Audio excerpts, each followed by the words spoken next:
নমস্কাৰ প্ৰিয় দৰ্শক আপোনালোকে চাবলৈ আৰম্ভ কৰিছে নৰ্থ ইষ্ট ভিউ আৰু ষ্টুডিঅ'ত মই শৰৎ গায়ন লৈ আহিছো আজিৰ দিনটোৰ এক গুৰুত্বপূৰ্ণ খবৰ মিত্ৰতা ভংগ হ'ব পাৰে অখিল গগৈ আৰু গৌৰৱ গগৈৰ মাজত ২৬ৰ নিৰ্বাচন সমাগত আৰু সেই ২৬ৰ নিৰ্বাচনৰ পূৰ্বে কিন্তু এটা মিত্ৰতা ভংগ হোৱাৰ দিশে আহি পৰিছে ৰাইজৰ দল আৰু কংগ্ৰেছৰ মাজত যিহেতুকে সকলোৱে জানিছিলে যে এবাৰ ৰাইজৰ দল আৰু কংগ্ৰেছে একেলগে নিৰ্বাচন খেলিব মিত্ৰতা হ'ব যেহেতু গৌৰৱ গগৈ সভাপতিত্বৰ দায়িত্ব গ্ৰহণ কৰাৰ পিছতে এই কথা নিশ্চিত হৈ পৰিছিলে যে এইবাৰ ৰাইজৰ দলৰ সৈতে ২০২৬ৰ নিৰ্বাচন একেলগে খেলিব কংগ্ৰেছে কিন্তু সেই সময়তে আহি পৰিছে ডাঙৰ খবৰ যেহেতুকে গৌৰৱ গগৈ যি এপিচিচিৰ সভাপতি গৌৰৱ গগৈ হেদিনা মন্তব্য কৰিছিলে যে ১০০খন আসনত প্ৰতিদ্বন্দ্বিতা কৰিব কংগ্ৰেছে আৰু তাৰ পাছতেই কিন্তু ৰাইজৰ দলৰ অখিল গগৈ আৰু কংগ্ৰেছৰ মাজত সৃষ্টি হৈছিলে মতানৈক্যৰ আৰু তাৰ পাছত কালিৰ দিনটোত যেহেতুকে অখিল গগৈ মন্তব্য কৰা দেখিবলৈ পোৱা গৈছিলে যদি ৰাইজৰ দলে বিচৰা সেই আসন কিখন যদি নাপায় তেতিয়া হলে মিত্ৰতা ভংগ হ'ব পাৰে ৰাইজৰ দল আৰু কংগ্ৰেছৰ মাজত আৰু এতিয়া ২০২৬ৰ নিৰ্বাচনৰ পূৰ্বে কিন্তু এনে ধৰণৰ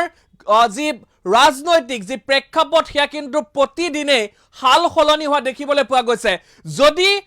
ৰাইজৰ দল আৰু কংগ্ৰেছৰ যদি মিত্ৰতা নহয় তেতিয়া কিন্তু আটাইতকৈ ডাঙৰ প্ৰশ্ন হৈছে অজাবৰ মিত্ৰতা হ'ব নহয় আৰু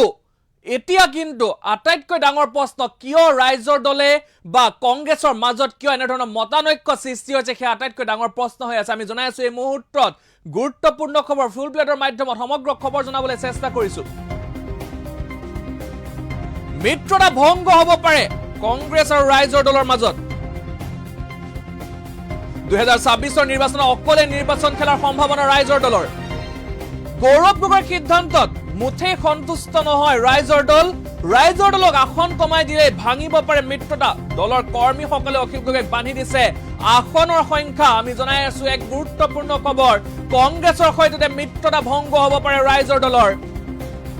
২০২৬ৰ নিৰ্বাচনত অকলে নিৰ্বাচন খেলাৰ সম্ভাৱনা আছে এতিয়া ৰাইজৰ দলৰ আৰু গৌৰৱ গগৈৰ সিদ্ধান্তত দিয়া মুঠেই সন্তুষ্ট নহয় ৰাইজৰ দলক আসন কমাই দিলে ভাঙিব পাৰে মিত্ৰতা দলৰ কৰ্মীসকলে অখিল গগৈক বান্ধি দিছে আসনৰ সংখ্যা অখিল গগৈয়ে মন্তব্য কৰিছে যে দলীয় কৰ্মীয়ে অখিল গগৈক লক্ষ্মণ ৰেখা বান্ধি দিছে যে ইমান কিখন আসনৰ তলত যদি অখিল গগৈয়ে যদি মিত্ৰতা কৰাৰ পিছত যদি ইমান কিখন আসনৰ তলত যদি অখিল গগৈয়ে যদি নিৰ্বাচন খেলে ইমান কেইখন আসনত যদি প্ৰতিদ্বন্দ্বিতা কৰে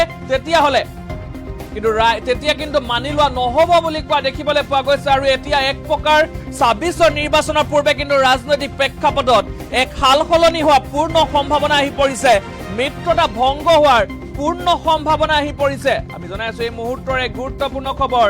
ৰাইজৰ দলৰে মিত্ৰতা ভংগ হোৱাৰ সম্ভাৱনা আহি পৰিছে সম্ভাৱনা প্ৰকট হৈ পৰিছে ৰাইজৰ দল আৰু যি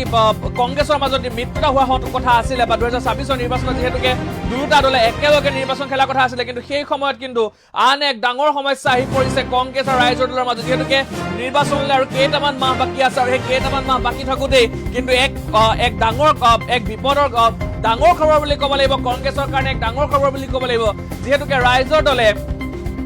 যিমান কেইখন আসনত বা নিৰ্বাচনত প্ৰতিদ্বন্দ্বিতা কৰিবলৈ বিচাৰিছে কিমান কেইখন আসন নাপাব নেকি সেয়া ডাঙৰ প্ৰশ্ন হৈ পৰিছে আৰু সমান্তৰালকৈ যে আমি যদি চাবলৈ যাওঁ ৰাইজৰ দলে কিন্তু এক প্ৰকাৰ গৌৰৱ গগৈৰ ওপৰত কিন্তু এক প্ৰকাৰ নাৰাজ হোৱা দেখিবলৈ পোৱা গৈছে এতিয়া যিহেতুকে গৌৰৱ গগৈ কৈছিলে যে আমি ১০০খন আসনত প্ৰতিদ্বন্দ্বিতা আগবঢ়াম আৰু তাৰ পাছতে কিন্তু ৰাজনৈতিক প্ৰেক্ষাপটত কিছু সাল সলনি হোৱা দেখিবলৈ পোৱা গৈছিলে প্ৰতিদিনে অখিল গগৈ বিভিন্ন মন্তব্য কৰা দেখিবলৈ পোৱা গৈছিলে যিহেতুকে ২০২৬ৰ নিৰ্বাচনত এইবাৰ কংগ্ৰেছে কৈ আছিলে যে এখন যুঁজ হ'ব বা যুঁজ এখন অন্য মন্তব্য কৰা দেখিবলৈ পোৱা গৈছিলে কিন্তু এতিয়া ডাঙৰ প্ৰশ্ন হৈছে সেই যুঁজখন কংগ্ৰেছৰ ভিতৰ চৰাতে হ'ব নেকি সেয়া কিন্তু ডাঙৰ প্ৰশ্ন হৈ পৰিছে যদি ৰাইজৰ দল আৰু কংগ্ৰেছৰ মাজত যদি মিত্ৰতা নহয় তেতিয়া অজাপৰ মিত্ৰতা কৰিব নকৰে সেয়াও আটাইতকৈ ডাঙৰ প্ৰশ্ন এই মুহূৰ্তৰ আৰু ২৬ৰ নিৰ্বাচনলৈ মাজত মাত্ৰ কেইটামান দিন থাকোঁতে কিন্তু অখিল গগৈয়ে ডাঙৰ মন্তব্য কৰা বুলি ক'ব লাগিব অখিল গগৈয়ে কৈছে যদি কংগ্ৰেছে যদি ১০০খন আসনত প্ৰতিদ্বন্দ্বিতা কৰে কংগ্ৰেছে কিন্তু ৰাইজৰ দলৰ যিসকল দলীয় কৰ্মী আছে দলীয় কৰ্মীয়ে কিন্তু